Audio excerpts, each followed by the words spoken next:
আমি তোমাকে ভুলে যেতে চাই, যেভাবে ভুলে গিয়েছি ছোট্টবেলার প্রিয় ছড়াটা। ওই দেখা যায় তাল গাছ, ওই আমাদের গা, ওইখানেতে বাস করে কানা বগির ছা। আমি তোমাকে ভুলে যেতে চাই, যেভাবে শৈশবের সব থেকে প্রিয় খাবারটার নামটা ভুলে গিয়েছি, নারকেল চকলেট। দুইটা 1 টাকায় ছিল। চকলেটের ফ্লেভারটা ছিল অন্যরকম,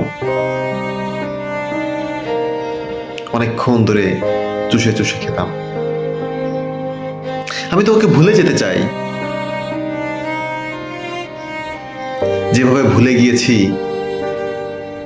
জীবনের প্রথম কোন বিষয়ে ফেল করেছিলাম, কোন ক্লাসে। 10ম শ্রেণী টেস্ট পরীক্ষা, গণিতে 100তে 32 পেয়েছিলাম। 4টা অঙ্ক হয়েছিল, 4টা 32। আমি তোমাকে ভুলে যেতে চাই, হয়তো ভুলেও গিয়েছি, হয়তো অনেকেই বিশ্বাস করবে না, তুমি করেছো তো।